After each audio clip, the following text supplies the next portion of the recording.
Eu quero convidá-los a acessar a Palavra de Deus no Evangelho de Lucas, capítulo 23. E a gente vai conversar hoje sobre refúgio em tempo de fim. Meio apocalíptico essa conversa, né? Em tempo de fim. Mas a gente precisa falar disso. Sabe que é um negócio que vira e mexe, pastores precisam falar.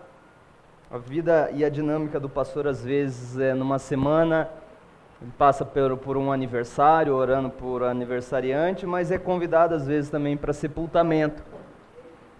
E eu imagino que ninguém vá mais em velório do que eu, pastor, porque vira e mexe, alguém chama a gente para estar em velório, né? E se tem um lado triste, desafiador e problemático, mas também eu tenho chance de pensar na brevidade da vida. Mas não é só a vida que é breve, as nossas experiências também são breves. Quando a gente fala de fim, é inevitável a gente pensar que as nossas experiências de vida, elas todas têm um fim. O trabalho tem um fim, né? A presença dos filhos dentro de casa tem um fim, a presença dos pais com os filhos tem um fim. Relacionamentos, infelizmente, às vezes, chegam ao fim. Processos, trabalho. Evidente que a gente gosta do fim dos problemas, né? Então a gente tem aquele entrave, aquele conflito todo, e a gente fala assim, poxa, que hora que isso aqui vai chegar ao fim? E a gente torce para isso, mas deixa eu dizer, uma hora chega ao fim. E eu tenho para mim que essas experiências contínuas de fim deveriam nos ajudar a perceber que a vida também em um dia vai chegar ao fim. Pelo menos a vida na história. E vai se abrir os portões da eternidade para a gente. E é importante, é salutar a gente pensar em fim.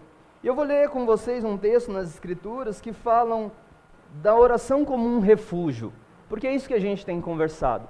A oração é um refúgio, ela é um momento maravilhoso, e talvez alguns de vocês perceberam que às vezes a gente fala de oração, e para quem é cristão de longas datas, às vezes imagina que oração é uma prática só extensa de horários, e o que você talvez percebeu é que as Escrituras dão pista para a gente, de que a oração é um diálogo. Às vezes só uma frase de um pedido sincero e dependente a Deus. Isso é oração. É onde o coração se dirige ao Deus eterno, suplicando às vezes socorro. As que a gente demonstrou aqui foi pedido de socorro. E mais uma vez a gente vai conversar sobre isso. E por que conversa sobre isso, André? Por que falar sobre oração? Porque é um recurso maravilhoso à nossa disposição. Que não fui eu que inventei, que o próprio Deus inventou. E é terrível na experiência humana, às vezes, a gente ter recursos tão maravilhosos à nossa disposição e não o utilizarmos. É algo semelhante a você estar morrendo de sede e bem próximo de onde você está, tem uma fonte maravilhosa de água purinha.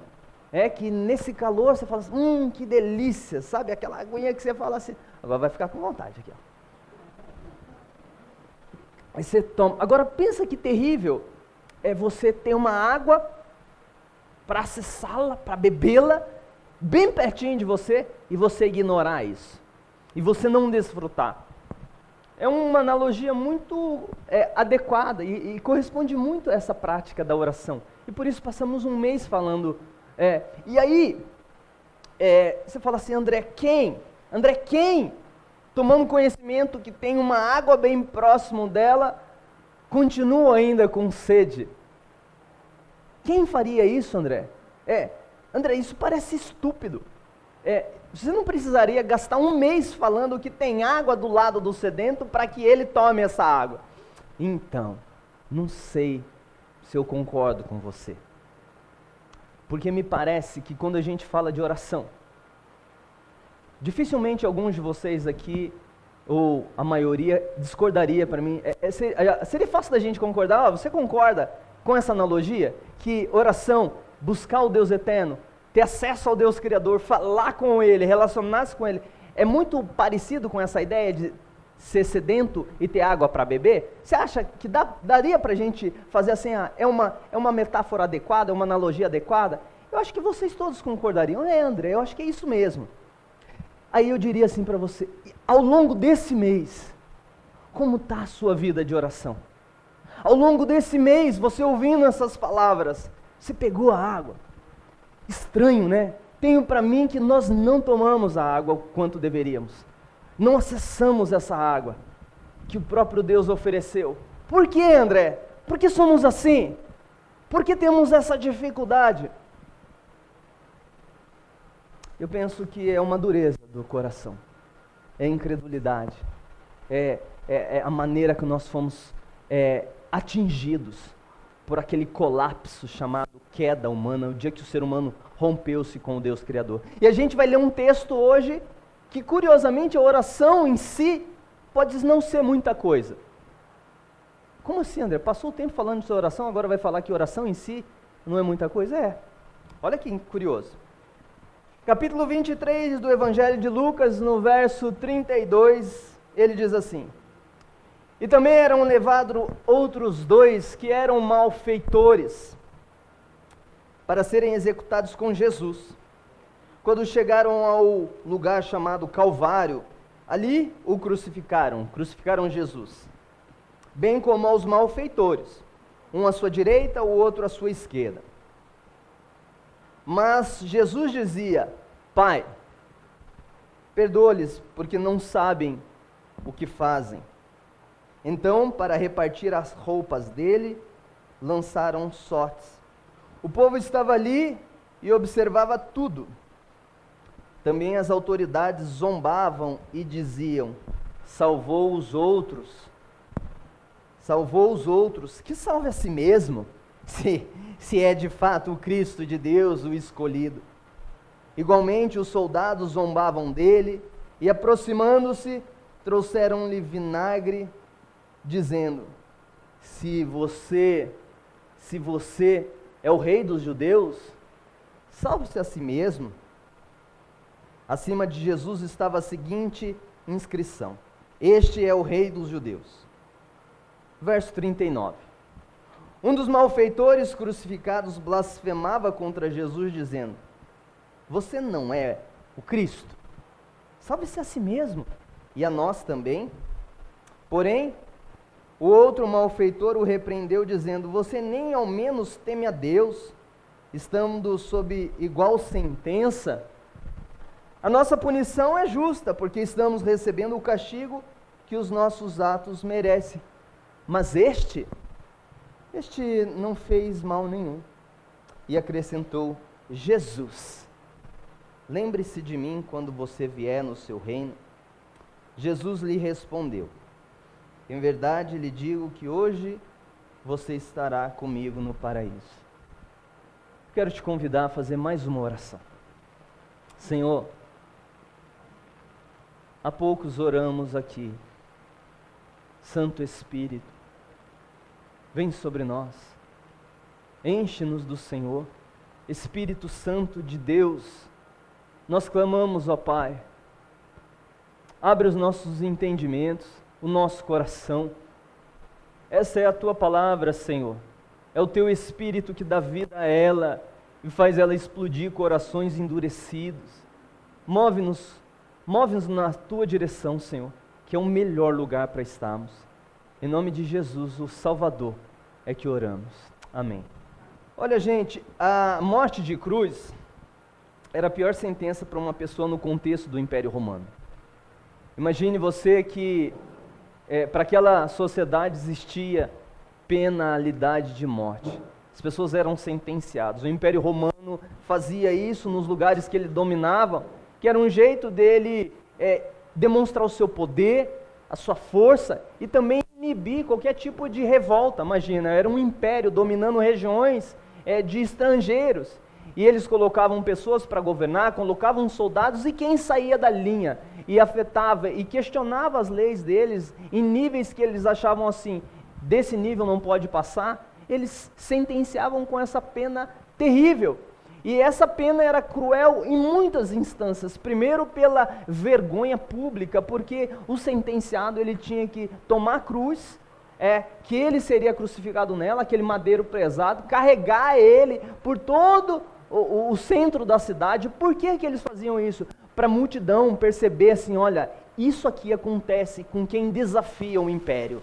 Era essa demonstração de força. Aí agora você imagina a crueldade, a família do bandido, os conhecidos. Evidente, você fala assim, é um malfeitor. Um malfeitor, mas tinha irmão, tinha talvez filho, tinha mãe, tinha pai, que estavam ali sofrendo. E é bem possível que inúmeros julgamentos tenham sido injustos. Por quê? Porque assim é a justiça humana. E o Império Romano cometia suas atrocidades e as suas injustiças, e o grande exemplo é porque no meio dessa punição desse dia tinha 2 pessoas criminosas, mas tinha um justo, que não tinha crime algum. E ele foi levado também. O nome dele é Jesus Cristo. Jesus Cristo o Nazareno. Jesus Cristo o justo, o bom, o perfeito. Aquele que olha para o pecador e para a pecadora e diz assim: onde estão os teus acusadores? Foram todos embora. Aí ele fala assim: eu não te condeno também. Só vai e não peques mais. Esse é Jesus. Esse é Jesus que olhava para as pessoas e perguntava: o que você quer? Eu quero ser curado. Ele falava assim: vai, a sua fé te curou. Esse é aquele que fala assim: olha, Pai, seja glorificado no teu filho. Esse é aquele que aboliu a vontade dele até o fim, dizendo assim: olha, Pai, se possível me tira dessa cruz aqui, afasta de mim esse cálice, mas a melhor coisa é fazer a tua vontade, então assim, não seja feita a minha vontade, mas a sua. Esse é aquele que chegou para homens indignos e falou assim: olha, hoje eu vou transformar vocês não serão mais pescadores, mas serão pescadores de homem. Vem e me siga. Esse é aquele que encantou, que transforma uma Maria Madalena, uma prostituta, uma mulher humilhada. Se é feio ser prostitutas nos dias de hoje, na perspectiva da nossa sociedade, em muitos aspectos, para aquele contexto era coisa horrenda, uma judia prostituta. E ele perdoa e restaura e dá uma nova identidade. Não é mais Maria Madalena prostituta, agora é Maria Madalena, filha de Deus. Esse é Jesus. É esse Jesus que foi sentenciado pelo Sinédrio, um tribunal judeu, injustamente, e foi na sequência essa decisão validada pelo tribunal romano. Está ele no meio de 2 bandidos sendo levado. E o texto que a gente leu fala que ele foi crucificado. E eu vou falar uma coisa para vocês. É interessante que o verso 34 do texto que a gente leu, Jesus está sendo crucificado, tem um monte de gente blasfemando, insultando, desdenhando da identidade dele, de tudo o que foi dito sobre ele, do que ele mesmo disse sobre ele, e aí eles zombam e falam assim: você não é o Cristo? Você não é o Messias? Se salva, quero ver agora, cadê as suas palavras, cadê a sua identidade?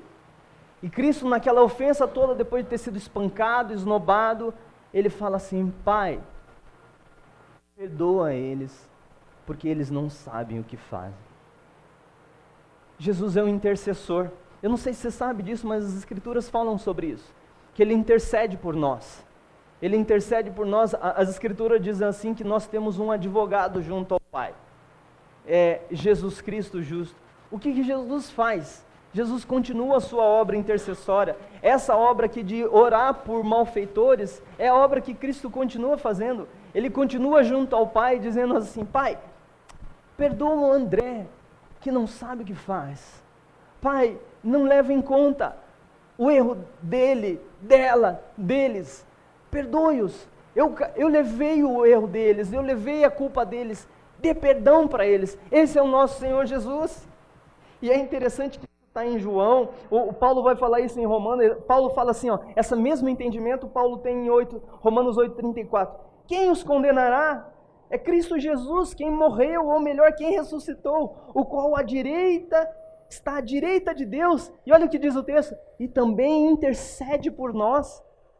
O Senhor Jesus que começa essa obra maravilhosa, Ele sempre orou por nós. Tem um texto no Evangelho que Ele fala assim, Pai, eu oro por eles, esses aqui que estão perto de mim, e oro também por aqueles que hão de crer. Há muito tempo Cristo orava por você, e tinha você em mente, e tinha assim, Senhor, um dia o André vai crer, eu oro já por ele. Esse é o nosso Senhor Jesus.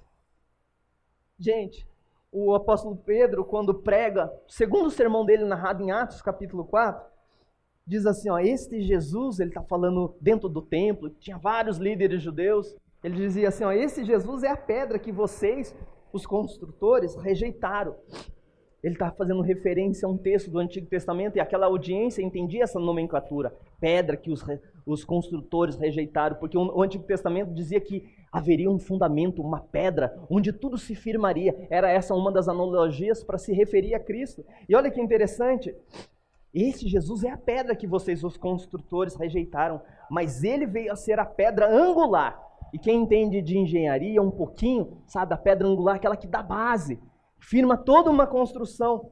Daí Pedro diz assim, e não há salvação em nenhum outro, porque debaixo do céu não existe nenhum outro nome dado dentre os homens, pelo qual importa que sejamos salvos. Ninguém intercede por você, a não ser Cristo Jesus. Não há nenhum mediador entre Deus e os homens. Não há esperança de salvação senão em Cristo Jesus. E é Ele que estava aqui, sendo crucificado. E gente, deixa eu falar uma coisa para vocês. No meio daquela dor toda, que Jesus faz essa oração, versículo 35, 36 e 37, diz que as pessoas caçoaram dele, zombavam dele. Gente, é importante a gente ver essa zombaria com Cristo. Sabe por quê? Deixa eu tirar dessa... Por um motivo. Zombaram de Cristo. Desdenharam de Cristo. Humilharam a Cristo. Cristo não foi ovacionado como o homem fantástico. A sociedade não o aplaudiu. A maioria do seu tempo não o reverenciou. E por que é importante a gente olhar essa cena?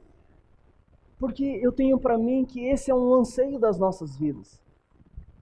A gente quer ser respeitado, inclusive por ser cristão. O Senhor Jesus, João capítulo 15, verso 20, ele diz assim, lembre-se da palavra que eu disse a vocês, o servo não é maior do que o seu Senhor. Se perseguiram a mim, também perseguirão a vocês. É interessante, Jesus fala assim, em outras palavras, zombaram de mim, me escorraçaram, me humilharam. Gente, não dá para fazer com que o cristianismo seja respeitado. Evidente que tem gente à força querendo fazer isso, imaginando que se a gente eleger vários deputados e colocar bastante pessoas no poder, que se denominem evangélicos, na força a gente vai conseguir que a sociedade fale assim, não, agora eu respeito a Jesus Cristo Senhor, eu respeito a Bíblia Sagrada, eu respeito os cristãos. Mentira! Primeiro que, eu não sei se você já percebeu, que vergonha que é, porque muita gente que se diz evangélico no setor político, é uma vergonha em todos os aspectos. Quer dizer que a gente não deve se envolver com política? Não, a gente deve se envolver com política. Porque ao longo da história, os discípulos de Jesus que têm vocação precisam servir a Deus em suas vocações. Tem vocação política que sirva a Deus. Agora, não fazer disso um plano para a igreja, porque a igreja de Jesus vai ser zombada até o fim. Evidente que aqui não é desculpa para a gente fazer vergonhas e ser zombado pelas nossas vergonhas. Falar besteira e ser zombado pelas nossas besteiras. Negar a ciência e achar que isso... E depois, vamos dar um exemplo básico. Eu vou falar para vocês, gente. É uma vergonha saber de gente que pega todas as descobertas científicas ao longo dos séculos e consegue jogar todas elas no lixo e falar assim, não, eu não vou aceitar isso porque isso não está na Bíblia. Gente, de verdade, aí é uma vergonha. Cristão entende que o Deus Criador deu inteligência para a gente se desenvolver em vários aspectos. E diga-se de passagem, não tem data show na Bíblia. Mas que bom que Deus deu inteligência e o ser humano desenvolveu tecnologia e a gente usa muito bem o data show, como usa bem o seu celular, mesmo não estando na Bíblia. Então tem um monte de coisas que os cristãos têm feito em nome de Deus, que é uma vergonha, é motivo de zombaria. Por esses motivos não deveríamos ser zombados. Agora, isso não quer dizer que a sociedade vai nos aplaudir. De verdade, todo momento que a gente viva com integridade o cristianismo, as escrituras dizem assim, olha, todos aqueles que querem viver piedosamente em Cristo Jesus sofrerão perseguição. Desculpa, se você viver um cristianismo autêntico, não pensa que você vai ser a pessoa mais querida do mundo. Não pensa que a sociedade vai te amar. Agora, isso não é desculpa para você ser alguém chato, tá? Cristo não era chato, mas foi odiado. Cristo não falava besteira, mas foi odiado. A gente tem que ter isso em consciência. E agora eu quero chegar na parte da oração. Porque esse texto fala dessas coisas e finalmente ele vem para o aspecto onde um homem que está crucificado também faz uma oração. Na verdade, os dois fazem oração. Tem uma direita e uma esquerda de Cristo e os dois fazem oração. Você fala assim, André, não, onde? Eu não vi oração aí. Você precisa entender que Jesus Cristo é o Filho de Deus. E quando a gente diz que Ele é o Filho de Deus, a gente está dizendo que Ele é igualzinho a Deus. Quando as Escrituras dizem que Ele é o Filho de Deus, e por isso Ele foi condenado pelos judeus. Você fala assim, André, por que Jesus foi condenado pelos judeus? Porque Ele afirmou que Ele era o Filho de Deus. E por que isso é um problema para os judeus? Porque o judeu sabia que isso era se dizer, eu sou igual a Deus. Na ótica judaica, ninguém poderia dizer isso. Evidente, a não ser que fosse. E o que era o problema? Eles não acreditavam que Jesus era o próprio Deus que se fez gente. Por isso Jesus foi crucificado pelos judeus. Por isso os judeus o odiaram, porque ele estava afirmando ser igual a Deus. Jesus, daí você fala assim, e como isso se evidenciou? Um dia que isso ficou muito categoricamente afirmado foi o dia que ele olhou para um paralítico e disse assim, filho, os teus pecados estão perdoados. Os líderes judeus naquele momento se arrepiaram e falaram assim, só Deus pode perdoar pecado. E só pensavam como ele pode falar um negócio desse? Quem ele pensa que é? E daí Jesus fala assim, por que vocês estão pensando isso no coração de vocês? Para que vocês saibam que o Filho do Homem, era outra nomenclatura, por que Jesus usa essa expressão Filho do Homem? Porque Jesus é o Filho de Deus e o Filho do Homem. Ele é aquele que uniu as duas coisas, a natureza divina e a natureza humana em uma pessoa só. E aí o que Jesus fala? Para que vocês saibam que o Filho do Homem tenha poder na terra para perdoar pecados, eu digo a este homem, filho, levanta e anda. E aquele paralítico sai andando, cata a maca dele, sai faceiro da vida. O que Jesus estava dizendo? Olha, eu sou Deus, eu sou o Eterno. E aí João, entendendo isso, fala assim, ó, ele, aquele que estava no princípio, por meio de quem fez todas as coisas, nada foi feito sem ele, e por ele tudo foi feito. Ele se fez gente e andou entre nós. E João Batista dizia, eis o Cordeiro de Deus que tira o pecado do mundo. Por que eu fiz essa inserção? Para você entender que a palavra daqueles homens na cruz dirigida a Cristo é uma oração. Oração não é falar com Deus? Deus estava crucificado. Deus estava crucificado. Esse é o escândalo da cruz, gente. Deus foi crucificado. Por quê, André? A gente já chega nesse porquê. Mas o ponto é que um homem olhava para Cristo e dizia assim, ó. E tem um monte de diferença das orações dos dois. Dois malfeitores. Os dois querem sair da cruz. Os dois querem sair da cruz, mas tem algumas diferenças. Os dois falam com Cristo, mas existem diferenças. O primeiro diz a Cristo assim, olha, se tu és o Cristo, se você é o Filho de Deus mesmo, se salva. Salva a gente também. O outro repreende esse. Fala, que besteira que você está falando. Nós dois estamos aqui porque merecemos. Nós somos culpados. Esse aí não fez nada. Ele olha para Jesus e fala assim, lembra-te de mim. Gente, as Escrituras falam para a gente que uma pessoa depois que é resgatada por Cristo, ela tem uma nova natureza enxertada nela. As Escrituras vão dizer que tem uma natureza velha, que as Escrituras chamam do velho homem, e tem um novo homem que nasce a partir do Evangelho. Isso aí nasce, assim, André, qual é a evidência que eu sou um novo homem, uma nova mulher? com uma nova natureza. Se você crê em Cristo, se você quer segui-lo, se você quer confiar nele, viver para ele, ainda que você não tenha competência para fazer tudo isso todos os dias, mas se esse desejo está no seu coração, se você tem fé, é o sinal de que você já tem uma nova natureza. Mas as Escrituras falam que a gente tem que fazer constantemente, morrer a nossa velha natureza. E por isso que esses dois homens na cruz é uma chance da gente perceber as realidades das duas naturezas na nossa vida, embora ali sejam duas pessoas diferentes, a gente pode refletir sobre algumas coisas. Primeira delas que eu queria chamar a atenção para você. O velho homem e esse bandido que não crê em Cristo, no tempo do fim, sabe o que ele quer fazer? Ele quer manipular Deus. Ele quer manipular Deus. A oração dele não reconhece quem Jesus é.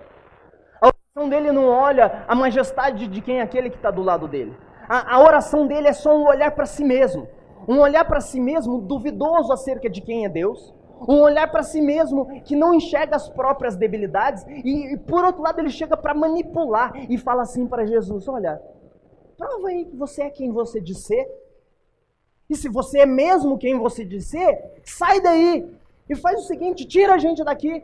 Você não quer que eu acredite que você é quem você é? Então me livra dessa situação e me coloca naquele chão ali. Me tira dessa condenação aqui, porque eu quero voltar a viver.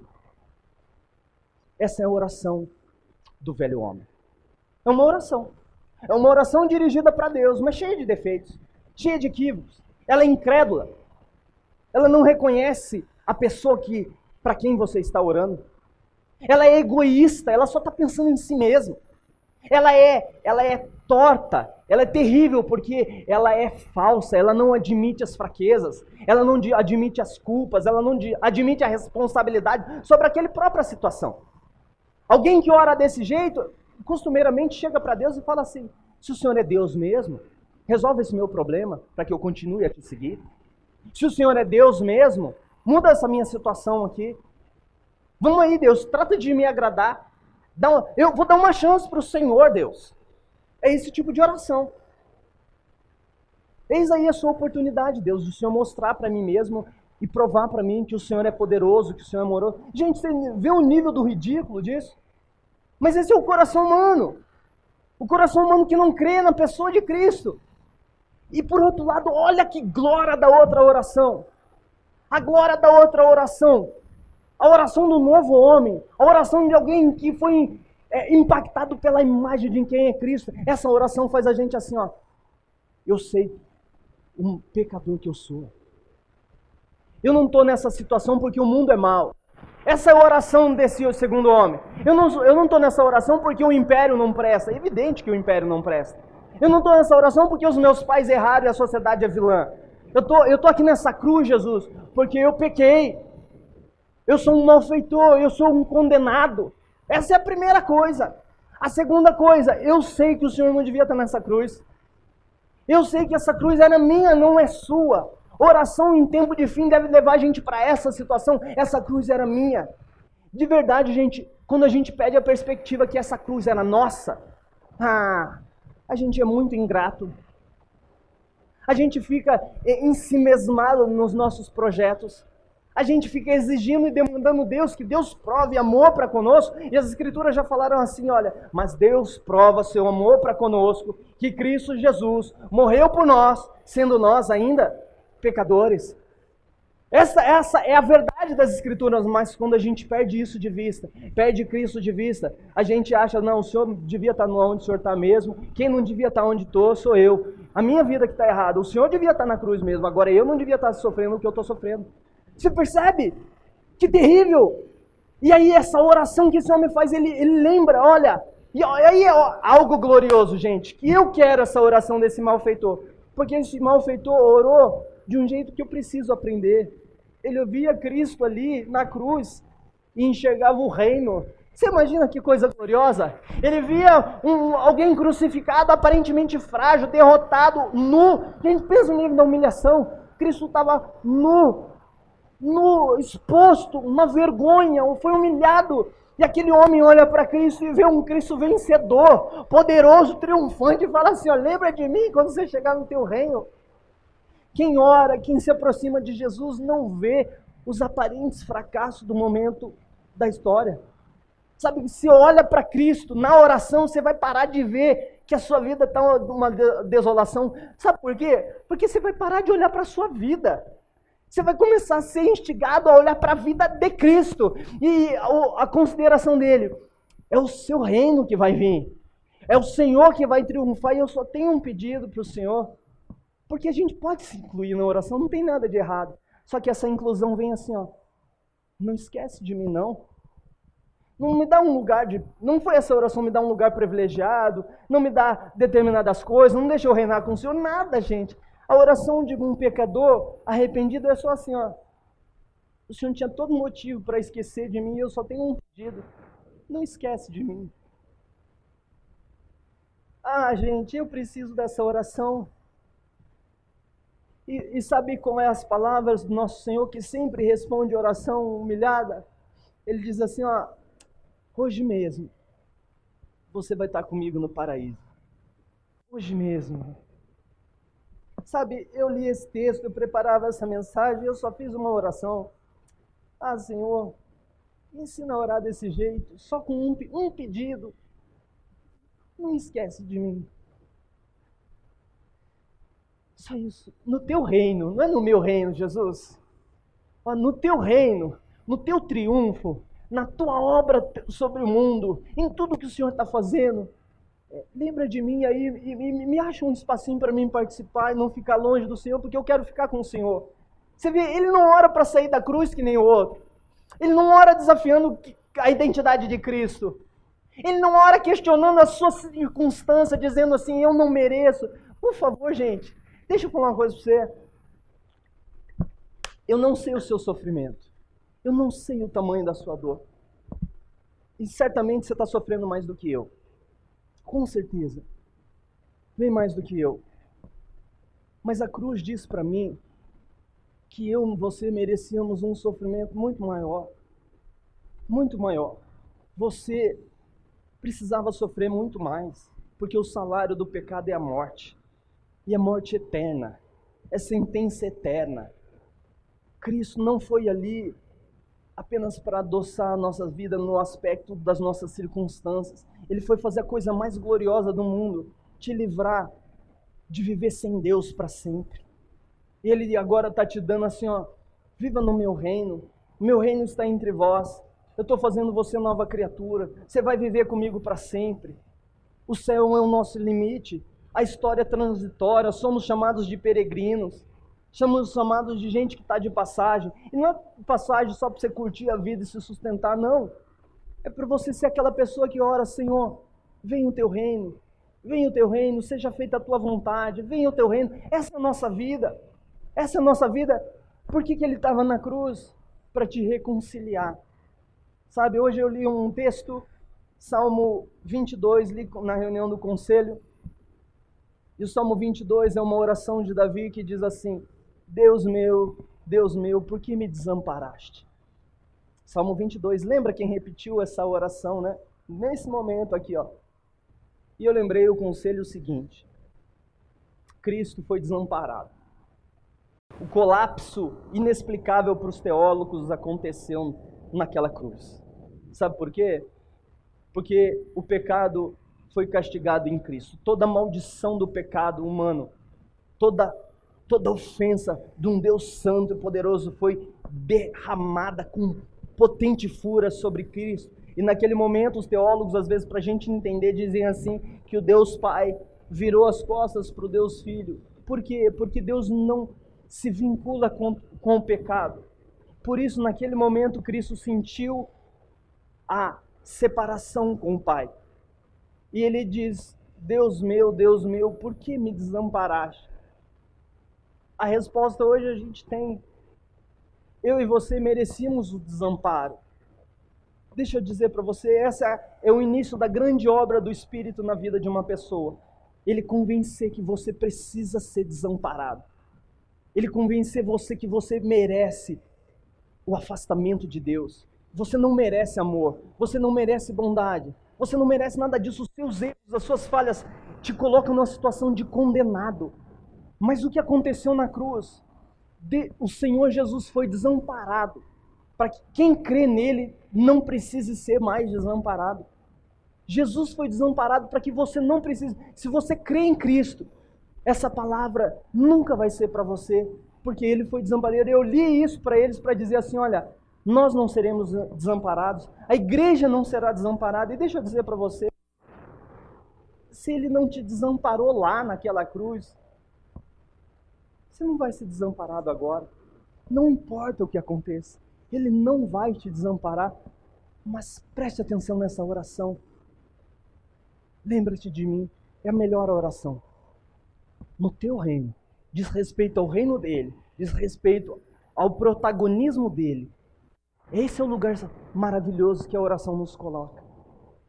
Eu te desafio a continuar orando, a continuar buscando Deus em oração, porque tudo isso que eu estou falando aqui é experimentado, é vivido na presença de Deus. Hoje é um dia, talvez, de decisão para a sua vida. Talvez o dia de você falar assim, Senhor, eu mereço a condenação.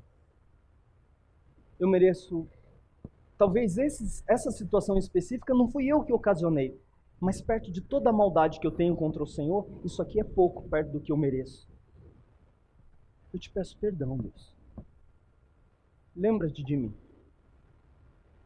Fala, faz essa oração. O Espírito Santo vai testemunhar no seu coração um perdão maravilhoso, uma reconciliação maravilhosa e uma restauração. Vamos orar? Senhor Deus, obrigado por essa manhã. Oramos ao Senhor. Eu sei que o Senhor não ficou naquela cruz. Eu sei que ao terceiro dia a morte foi devastada porque a ressurreição começou. E o Senhor Jesus ressuscita poderoso.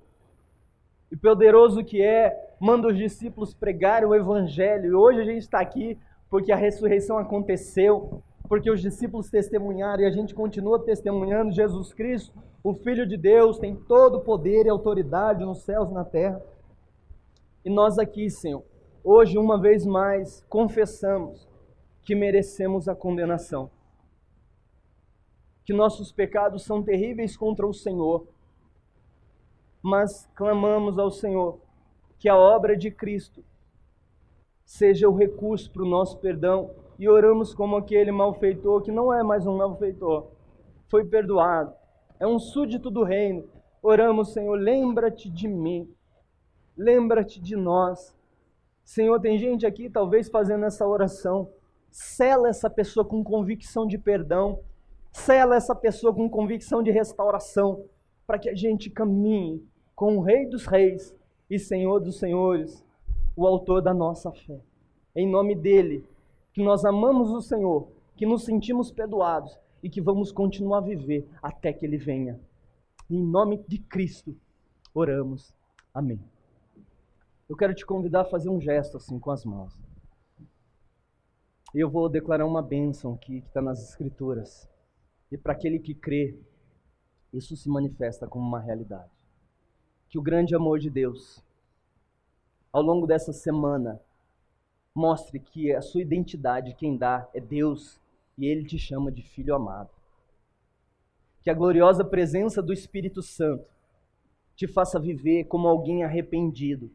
Não alguém que se acha vítima da história, mas alguém que se acha responsável e pede a Deus perdão e suplica por misericórdia. Que a pessoa gloriosa de Cristo se mostre deslumbrante e você o siga, hoje e sempre. Amém. Deus abençoe, uma boa semana para todos, fica com Jesus.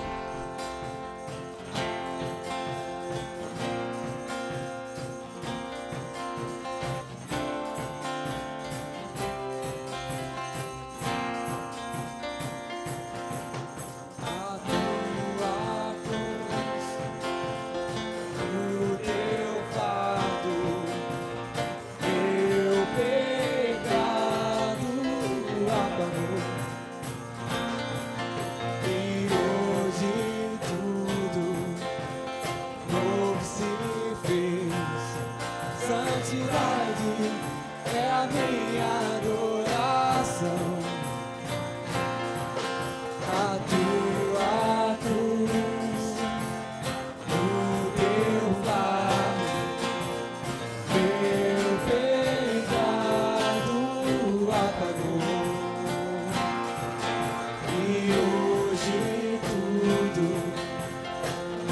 se fez. Santidade é a minha adoração.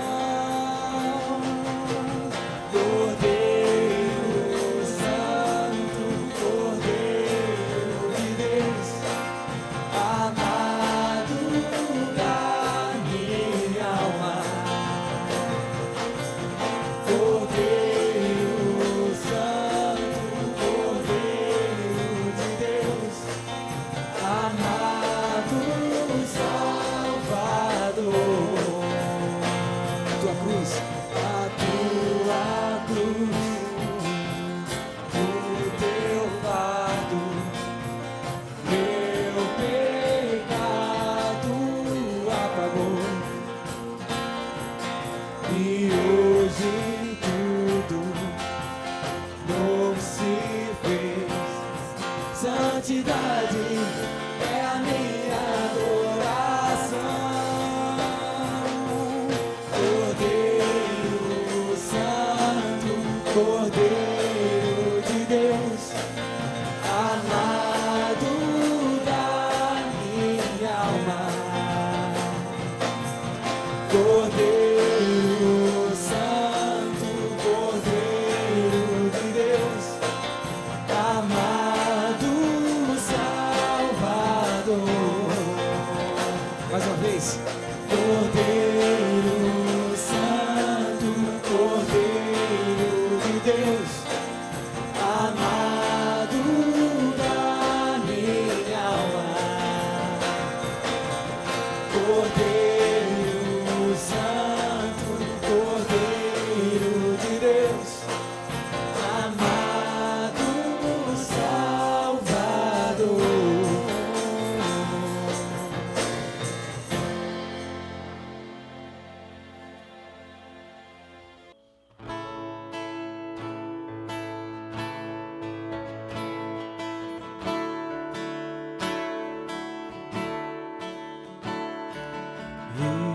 Ele é a imagem do Deus invisível. Ele é Senhor sobre a criação,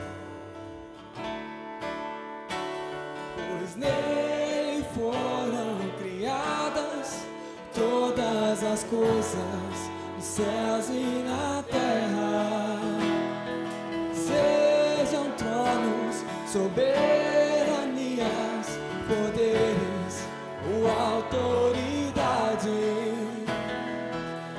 Ele é antes de tudo e a todos sustenta pela palavra, pois foi do agrado de Deus que em tudo ele tenha supremacia.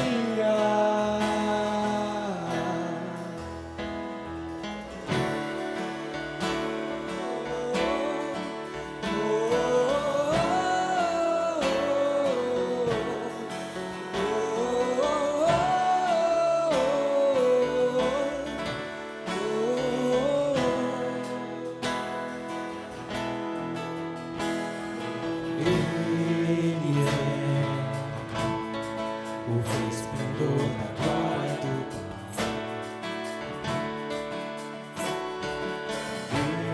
Ele é a exata expressão do seu ser, pois dele foram criadas todas as coisas, nos céus e na terra. Sejam tronos, soberanias, poderes ou autoridades. Ele é antes de tudo e a todos sustenta pela palavra, pois foi do agrado de Deus que em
Santo Espírito, és bem-vindo aqui. Vem inundar, encher esse lugar. É o desejo do meu coração, sermos inundados por tua glória, Senhor.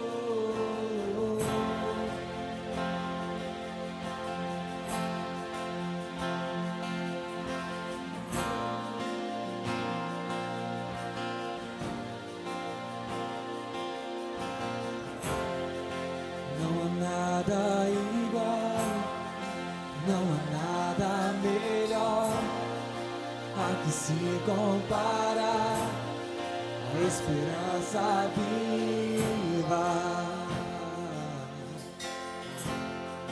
Tua presença,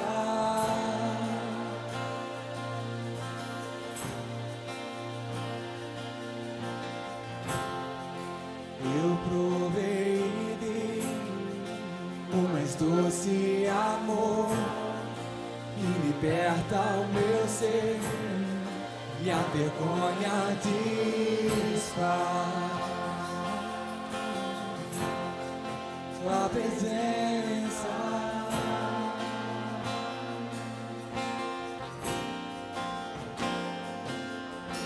Santo Espírito, és bem-vindo aqui. Vem inundar, encher esse lugar.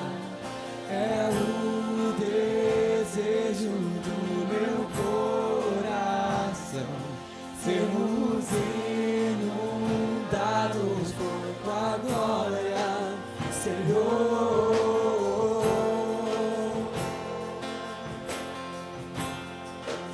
Tua glória, Senhor.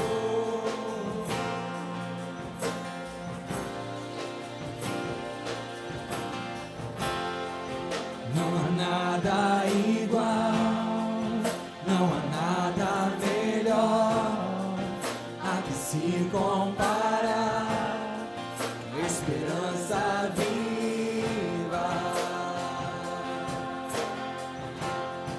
Tua presença,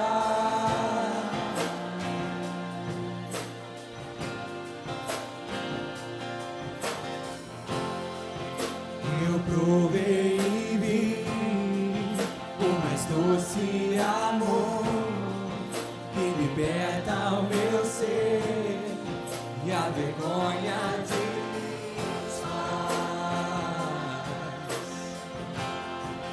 Tua presença,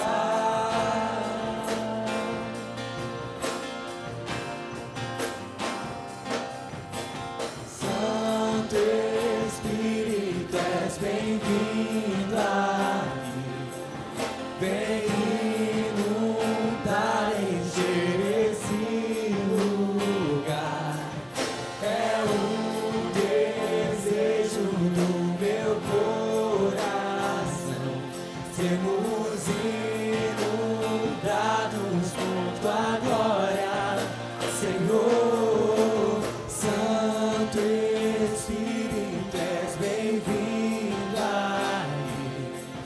Vem inundar, encher este lugar. É o desejo do meu coração, sermos inundados por tua glória, Senhor.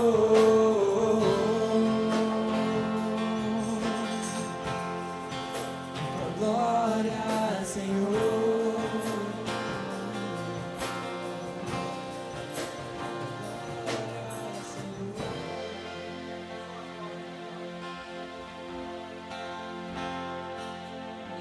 Santo Espírito, és bem-vindo aqui. Vem inundar, encher esse lugar. É o desejo do meu coração, sermos inundados dados por tua glória, Senhor.